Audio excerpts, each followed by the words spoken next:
Kadang hidup bukan tentang apa yang hilang, tapi tentang bagaimana kita bertahan meski tanpa siapa-siapa. Ia seorang perempuan biasa, bukan tokoh besar, bukan siapa-siapa, hanya seseorang yang pernah kehilangan hampir segalanya dan tetap memilih untuk percaya.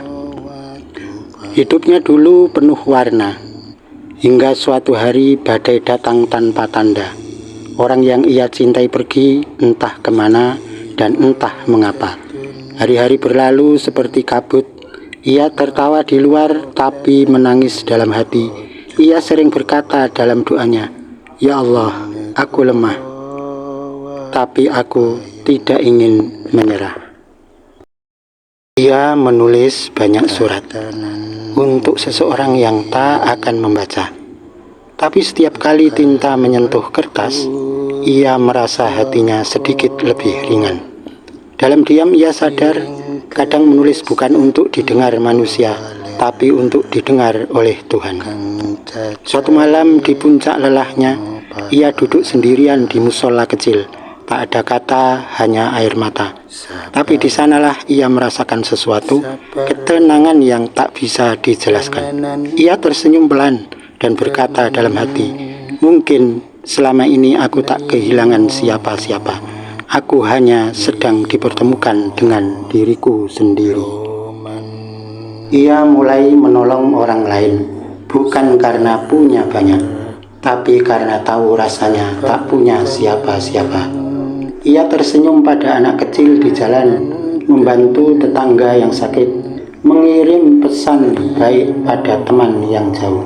Tanpa sadar, hatinya sembuh lewat kebaikan kecil yang ia bagi. Suatu pagi, ia berjalan di taman. Angin lembut menyapa wajahnya. Ia berhenti, menutup mata dan berbisik, "Ya Allah, aku tak lagi meminta dunia.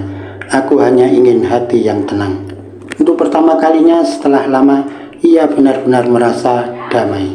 Tanpa nama, tanpa harta, tanpa banyak kata. Hanya dengan keyakinan bahwa Tuhan masih bersamanya. Kini, ia bukan perempuan yang sama. Luka masih ada, tapi tak lagi menguasai.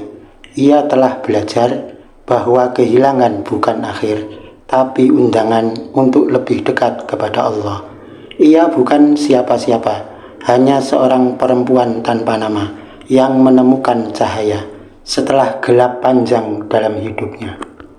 Kadang Allah mengambil sesuatu agar kita belajar menemukan segalanya di dalam diri. Terima kasih sudah menonton hikmahku, karena setiap kisah menyimpan pelajaran. Assalamualaikum warahmatullahi wabarakatuh.